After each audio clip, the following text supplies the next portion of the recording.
नमस्कार, आपण बघतो ऐकून महाराष्ट्र. चंद्राच्या मांगरबाबा यात्रेनिमित्त लाखो भाविक भक्तांनी मांगरबाबाचे दर्शन घेतले. यावेळी ग्रामपंचायतच्या वतीने विविध पाण्याची व्यवस्था करण्यात आली होती, असे सरपंच कचकुरे यांनी सांगितले आहे. नमस्कार, मी पुष्पा नांदेकर कचकुरे, चंद्र ग्रामपंचायत सरपंच. पाणी पुरवठा आणि ग्रामपंचायतने 12 टँकर पुरवले आणि पंचायत समितीचे 4 टँकर आहे आम्हाला. तसेच पाण्याचे जागोजागी रस्ते ते चाबी आमची मिळून टाकलेले नियोजन केलेली आहे.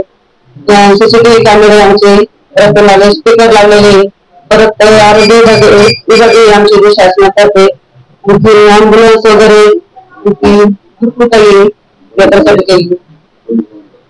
पोलीस बंदोबस्त केलेला आहे खूप जागोजागी. शासनाकडे काय काय मागणी केली?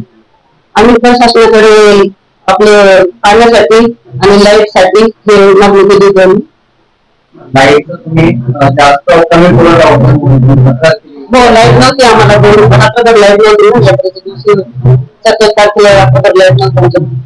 त्यासाठी काय मॅडम हो, त्यांनी सांगितलं आमच्याकडे लाईट नव्हती म्हणून त्यांनी बोलून घेतलं. बाकीचं सांगितलं त्यांनी की तर लाईट नाही म्हणून तुमच्या शहरात. किती पॉईंटवर आपण सीसीटीव्ही कॅमेरे बसवले? 10 बरोबर ग्रामपंचायतीच्या मार्फत सगळी. आणि पाण्याचे किती पॉईंट? पाण्याचे एकच ठिकाणी कॉल केली, पण तिथे 2 ठिकाणी देते आम्हाला. त्यामध्ये करून नमस्कार, मी चव्हाण यांनी काम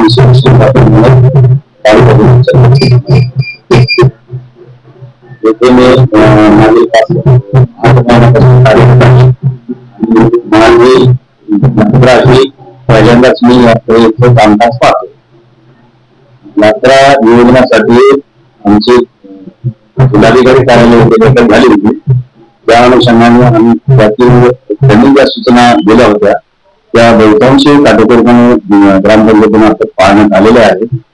त्यामध्ये यात्रा ग्राउंडची पूर्णतः जेसीबी आणि ट्रॅक्टरद्वारे साफसफाई करून घेतली. तेथील खड्डे भरून घेतले.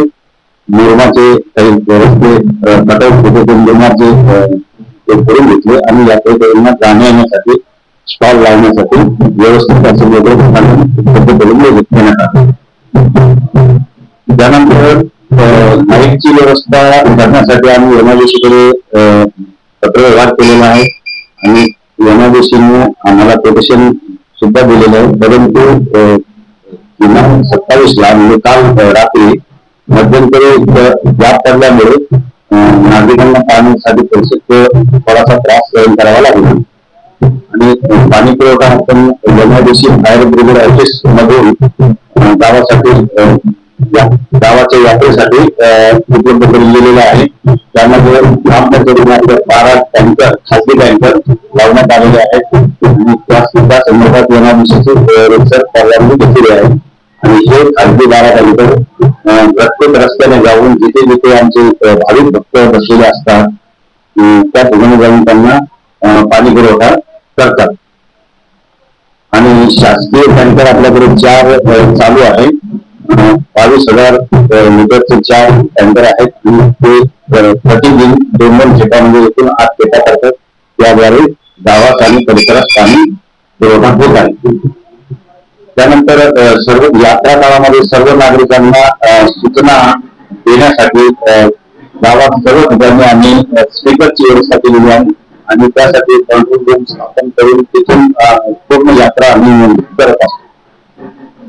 यात्रा काळामध्ये काही अनुचित प्रकार घडू नये त्यासाठी पोलीस प्रशासनाचा मोठा बंदोबस्त उपलब्ध झालेला आहे आणि वाहतूक नियंत्रण प्लस येथील छोटे मोठे गुन्हेगारी ते रोखण्याचे ते काम करत आहे. आरोग्य विभागाच्या दृष्टीने पाहिले तर आरोग्य विभागाचे पथक तिथे 24 तास उपलब्ध आहे. 12-13 कर्मचारी त्यांचे 3 शिफ्टमध्ये काम करत आहेत. त्यानंतर अग्निशमन दलाची एक गाडी तिथे तैनात आहे. अँब्युलन्सची एक गाडी तैनात आहे आणि साफसफाईच्या दृष्टीने आमचे स्वयंसेवक हे अहोरात्र भेटून साफसफाईचं आणि यात्रा नियोजनाचं काम करत आहे. एकूण 10 सीसीटीव्ही कॅमेरे आपण ग्रामपंचायत बसवलेले आहेत. कंट्रोलिंग आहे. काय आव्हान करता तुम्ही? नागरिकांना वेळोवेळी आवाहन करण्यासाठी आपण इथे एक नाही तर बोलणे सूचना देण्यासाठी एका व्यक्तीची नेमणूक केलेली आहे, जे की शिस्त आणि शांतता राखण्यासाठी तो वारंवार आव्हान करत असतो. आणि त्यानिमित्ताने उन्हाळ्याचा दिवस असल्यामुळे कडक उन्हाचा पारा पडलेला आहे. नागरिकांना हेच आवाहन करू इच्छितो की येणाऱ्या भाविक भक्तांनी आपल्यासोबत पाण्याची बॉटल, सावलीसाठी छत्री, थोडंसं गोष्टीने सामान स्वतः बाळगावं.